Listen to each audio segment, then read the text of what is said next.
it would be 100% perfect for the SK Lights here at Stafford. The performance was amazing. The talent was impressive. But now, only one man can have the opportunity to hold the title. That's bragging rights and a year's worth put into the record books. We've seen great drivers like Matt Council. Been there, done that. We've seen drivers pull up through the ranks and visit victory lane. But only one man can be the 2012 light champion from the Junior Stars of NASCAR. Joe Goss will call the event as we're about ready to go green on turn number 4. Lights are off. The safety vehicle dives to the infield. Field rolls up off turn number 4, looking for the initial green, and it's displayed. Rick Williams, Peyton Henry on the races to the bottom of turn number 1, and they are side by side. Williams inside, Henry outside. Bob Jones races his way to the bottom. 3 wide for the lead in turn 3 on the opening lap. Charlene is no stranger to running hard into turn number 3. Bruley ships up the hill. He is a man without an oar there, but down into turn 1. And come to the front of the class. He got a mix-up. Looks like 3 months involved down in turn number 1. Last year, he ran an older-style career race car. He purchased this race car. One thing in mind, one was going to be the missing link that would give him success and victories here in 2012. But he has struggled during the course of the season. He's been fast, he's been consistent, but he hasn't had any luck at all. And tonight, it is going to be the story, will he be the shark that takes the bite out of position number 1 or shark bait? Stay tuned. Those stories and more. Up off turn number 4, we get ready for the restart. Only 1 lap down, and Peyton Henry on the accelerator. Jumps into turn 1, but don't look now. Now light number 12, Frankie Cardile on the move. Here comes one of Charlotte. Goes to the outside, headed for turn 3. Car number 1 takes position number 1. It's short-lived. Now he steps on the gas on turn number 4. It is Charlotte, the leader of the pack, down to turn 4. Into the top 4. All of a sudden, Joe, here comes Frankie Cardile. You called it, Mike. That car is now up back to position number 2. We've got a car that's Lafayette that spins at turn number 2. But here they come in the battle side by side for the second spot. Off turn number 4 and down the line. Cardile has the spot. Will come out to the Jason Lafayette machine. Then spun off turn number 2. Peyton Henry and Peyton has certainly been a breath of fresh air throughout this season. He's a kid with a lot of talent and has certainly made one guy extremely happy. And Glenn Johnson loves working with him. Joey Marino, a guy that never gives up, that continually die hard, working to get to the races. Sometimes is so dedicated that he uses the winnings on Friday night to pay his grocery bill for the week because he wants to go racing that bad. And that's what we call dedication. It sure is. And keep your eyes on Bo Gunning. He came here with a mission today, and he doesn't care about points, but he likes to win. And that's what Bo Gunning has done over the years. Dan McDermott has also surfaced among the top 8 cars. He is going to be a guy to watch with car number 5. Back into the number 1 spot, but just as you predicted, you're going to check further back in the field.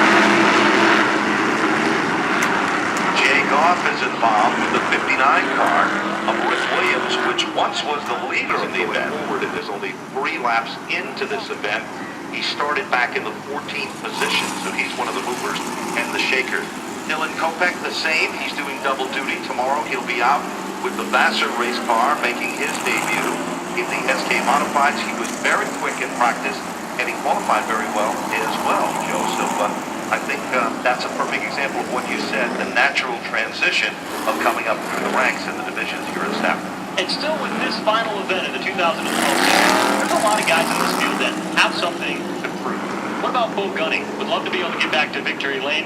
Took over this ride from Ted Kane this season, running that 31 machine just outside the top 5, a guy that would love to get to victory. We already talked about Cam McDermott. We've talked about Zach Asclar, Dylan Kopech trying to get back on top of his game. Harry Wheeler has tasted the sweets of victory, but can he win before the season is over? The great thing about winning the final event of any season is the fact that you have bragging rights from September all the way to late April, early May, when we have the spring season.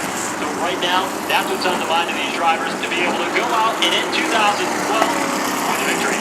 Bob Charland looks like he might be the guy in the catbird seat to be able to accomplish that. He'll line up alongside Frankie Cardile with Peyton Henry and Joey Farino in row number 2 as the field rolls well behind the pace car on the back straightaway, getting set for this restart with 3 laps complete up on the scoreboard, still 17 to go.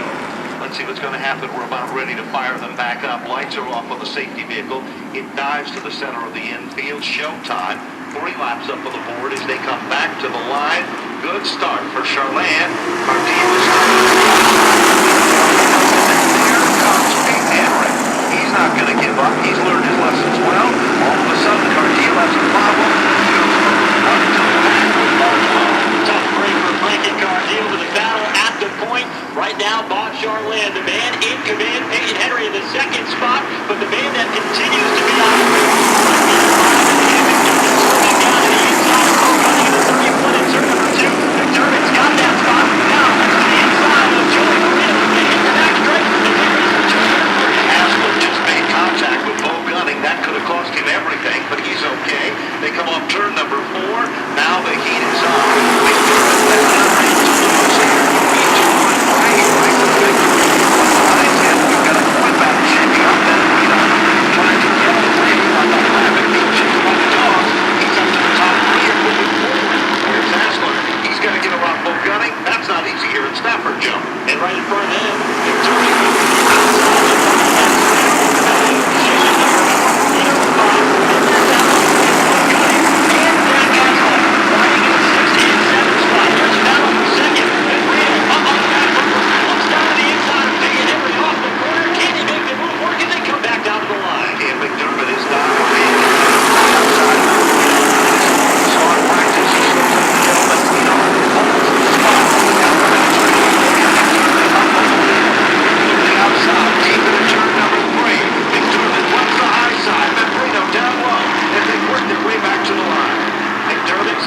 outside the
It's just a great. I want to thank your Root family for giving me a shot at doing this. Bob Potter, thank you very much. We're just about ready to go green. Ben, Joe? Here they come off turn number 4, 7 laps to go in the SK Light Modified Feature event. Charland and Henry on the front row. The green flag back out. Charland.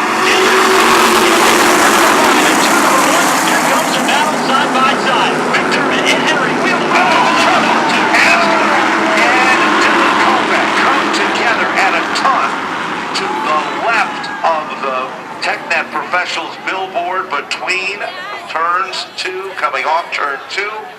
And the Askler car was literally airborne at one point, and then Dylan had a lot of different twists and turns, for sure. Now, what exactly do you do? Tony Membrino Jr., you know that the worst you can finish is 8th and still win the title, and you're running 4th right now, but there are still 7 laps to go. Now, he has been there before. Remember, he has won a Dare Stock Championship not too long ago, and he's a guy that you've got to keep your eye on as being a guy that is important. Can't slide back too far. My thought is you don't change your strategy. You race like you've raced all season long. You continue to go for broke. I think you're right about that, but again, these competitors do not have the luxury of having the spotters. They do not have the luxury of having crew members on pit roads. Once they're in the race cars, it's like the good old days. They are there by themselves. The thought process is man with machine, and it's being put to the test right now as we're back to green. Inside line sweeps up in front of Peyton Henry and takes the top spot away. Now on for second. Kevin Turner joins the outside. He's got the bottom line, and then race line into turn number 3. Goes through the wheel with Henry. And McDermott on the inside. Peyton Henry up the hill. Here comes Membrino. He becomes factor number 4. Charlie Henston. The opposition in McDermott, position number 2. Charlie. Here comes Peyton Henry. Back to line. He's got the second spot with McDermott. Rallies back. Inside line for McDermott. They make contact. Henry goes up the racetrack, and McDermott slides up in front and takes over the second spot. Peyton Henry is not happy. This is my hour and my game here. What is it? McDermott back in second, down the back straight. McDermott in second. Peyton Henry clear. Charlie still gets it. Here comes Peyton Henry again. He'll make a bid for 2. Not going to be enough that time off turn number 4. Charland, 1 car lane. Second goes down. Henry is on the inside of turn number 4. Nearly making contact off the corner, but it's McDermott to hold on to the second spot. And the championship contention in position number 4. No question about it. They dive into turn number 3 and off turn 4. Peyton Henry slips up the racetrack. He goes around. And the turn to the outside wall. Membrino has ripped off the right front wheel. And we are under yellow. Wow. And it changes us that fast. When you go down through the list of drivers in all the divisions that compete here at Stafford, you will discover that they are multi-talented in all different levels of sports. And we have so many talented individuals. Richie Bly is an outstanding hockey player as well. And you go down through the ranks there, and you're going to see that they are definitely athletes, and that athletic ability gives them what we call the racer's edge. When competing, teaches them competition at a very young age and competitiveness. Let's see who's going to be the big winner and who's the most competitive to win the final SK Light event of 2012. Okay, McDermott has worked his way up to the front row. This SK Light modified field. 4 laps to go. They come down to the line. The green flag is out. Trying to get on the lead. They've got a new challenger with Cam McDermott on the outside lane. Meanwhile, they're nearly 3 wide behind him. And we've got some trouble here in turn number 1. Harry Wheeler has stopped to the inside of the racetrack, and that'll bring out the caution flag. He had been given the black flag when they came to the start-finish line. To do it, focused on his family and his business, and now in the best time of his life, he calls it, that he's got the opportunity to do it. And they were really looking through, by the way. They look sharp in the pit area level. Well, you can't miss him. It's that neon orange that he has painted all over his race car. And, you know, if you're looking for a team and they've got that bright color on, you know that you found the 3 group of the SK Light Modifieds and Ron Beaujolais' team. And so you have to tip their caps. Those guys are doing things the right way. They've got a great team, a great organization over there. And you know what the best part about it is? They're having a lot of fun. And that's why we come and do this, is so we can have fun. Well, 4 laps to go to see who's going to have the most fun tonight in the SK Light Modifieds and who will go to CarQuest Victory Lane. Field rolling up off turn number 4. Pace car ducks for cover. Green flag is out. 5 Charland continues the field down to turn number 1. This time Joey Farino sneaks into the bottom, trying to challenge Cam McDermott, but it won't be enough. It's now a 2-car battle. Down into turn number 3, McDermott tries to challenge on the inside. Charland still the band leader off the turn. McDermott sees daylight. He'll make a bid for it. Charland will shut the doors to the bottom of turn number 1. It's still Charland. Challenge is still there. McDermott is